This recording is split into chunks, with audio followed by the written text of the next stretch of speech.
मामला सीतापुर के हरगांव थाना क्षेत्र का है, जहां दिन दहाड़े एक युवक ने क्लिनिक में घुसकर डॉक्टर की हत्या कर दी। हत्यारे ने तलवार से वार कर उनकी गर्दन पर ताबड़तोड़ वार किए, साथ ही डॉक्टर का हाथ काटकर अलग कर दिया, जिससे डॉक्टर की मौके पर ही मौत हो गई। बेटे को बचाने आए डॉक्टर के पिता पर भी हमला हुआ है। पुलिस पिकेट से कुछ दूरी पर हुई इस वारदात से इलाके में सनसनी फैल गई है। पुलिस ने मौके से आरोपी युवक को गिरफ्तार कर लिया है। पुलिस को आशंका है कि हत्या जमीन के पैसे के लेन देन को लेकर की गई है। मामले को लेकर सपा के राष्ट्रीय अध्यक्ष ने भी ट्वीट किया है। घटना हरगांव थाना क्षेत्र के कस्बा मुद्रासन की है। यहाँ के निवासी मुनेन्द्र वर्मा पुत्र गजोदर वर्मा कस्बे में ही मां कमला चिकित्सालय नाम से क्लिनिक चलाते हैं। मिली जानकारी के मुताबिक यहाँ कई निवासी अच्छे लाल आज दिन दहाड़े एक तलवार लेकर क्लिनिक पर पहुंच गया और जब डॉक्टर कुछ समझ पाते तब तक दबंग ने उन पर हमला कर दिया। तलवार के हमले से जान बचाने के उद्देश्य से डॉक्टर क्लिनिक के बाहर गए तो दबंग ने उन पर तलवार से ताबड़तोड़ कई प्रहार कर उन्हें मौत के घाट उतार दिया।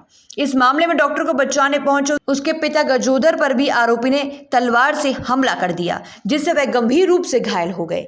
दबंग के हमले में डॉक्टर का एक हाथ कटकर अलग हो गया है। पुलिस पिकेट से कुछ दूरी पर हुई वारदात से पुलिस महकमे में हड़कंप मचा हुआ है। रुपए के लेन देन को लेकर हुई हत्या। मृतक मुनेन्द्र वर्मा आयुर्वेदिक डॉक्टर थे। हरगांव क्षेत्र में वह मरीजों को देखते थे। उन्होंने मकान में ही क्लिनिक बना रखी है। पुलिस को आरोपी से शुरुआती जांच में पता चला है कि 2 साल पहले मृतक के पिता गजोदर ने आरोपी अच्छे लाल के पिता से जमीन खरीदी थी। यह वही जमीन है जिस पर क्लिनिक बना हुआ है। आरोपी अच्छे लाल का कहना है कि रजिस्ट्री के समय कुछ रुपए बकाए रह गए थे, जिसे लेने वह डॉक्टर की क्लिनिक पर जाता था, जहां डॉक्टर उसे इकट्ठा रुपए ना देकर कभी 1000 कभी 500 रुपए दे देता था। इसे लेकर उसकी कई बार मृतक मुनेन्द्र से कहासुनी भी हुई थी, जबकि मृतक के पिता गजोदर का कहना है कि हमने रजिस्ट्री के समय पूरा रुपया दिया था, लेकिन आरोपी जब तब पैसे मांगने आया करता था।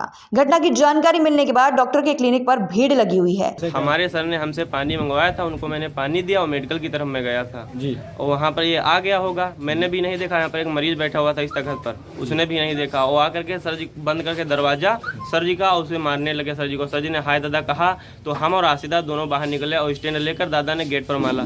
तो गेट वहाँ बंद था, सर जी ने अपने हिसाब से उन्हें गेट खोला। उसके बाद सर जी भागे तो हमने उसके ईंटें गुद मारी हैं, लेकिन उसके ईंटें लगी एक भी नहीं लगी है। और मैंने आवाज़ दी, मिस्त्री थे यहाँ, दुकानदार थे, उनको आवाज़ दी आओ भैया बचा लो करके। हमने ईंटा मारी फिर दोबारा, तो कोई आया नहीं। जब वे दोनों हाथों से उन्हें चाकू एक हाथ से तलवार से वो काट रहे थे हाथ। उसके बाद में जब कोई नहीं आया है तो तुरंत पुलिस आई है। जब फोन आसी दादा ने किया है तब आई है, तो सब आ गए हैं। उसके बाद कोई नहीं आया था। उससे आप इसको पहचान पाए थे कौन था? जी पहचान नहीं पाए थे। वो तलवार लेकर आया था और बोरा यहाँ पर पड़ा है। मैं ये भी नहीं देख सका था कि मतलब तलवार बोरे में लाई है, ये मैं ही नहीं जानता हूँ। तलवार बोरे में लाई थी या नहीं लाई थी ये नहीं देखा मैंने। उसकी नंगी तलवार देखी है। तलवार बहुत बड़ी थी, लगभग 6 फुट की होगी।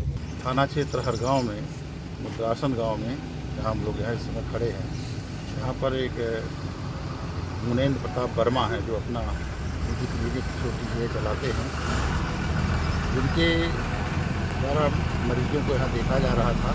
इन्हीं के गांव का एक अच्छे लाल विश्वकर्मा अचानक यहाँ आ गया और उसके द्वारा धारदार हथियार से उनके ऊपर प्रहार किया गया, जिससे उनकी मृत्यु हो गई है। उनके पिताजी भी इस समय यहाँ बैठे थे और एक वृद्धा मरीज भी यहाँ थी। वो ये नहीं देख पाया कि वो अच्छे लाल विश्वकर्मा कब यहाँ आया और डॉक्टर साहब के पास पहुँच गया। ये संज्ञान में आया है कि कुछ ज़मीन का प्रकरण है जिसमें पैसे के लेन देन की बात आई है। इसके अलावा अन्य बिंदुओं पर भी छानबीन की जा रही है। किस कारण से ये घटना हुई है उसको अभियुक्त को हिरासत में ले लिया गया है। जिस शस्त्र से प्रहार उसने किया है वो बरामद हो गया है। बाकी चीज़ों पे हम लोग कार्रवाई कर रहे हैं और इस अभियुक्त के विरुद्ध हम कठोर कार्रवाई करेंगे।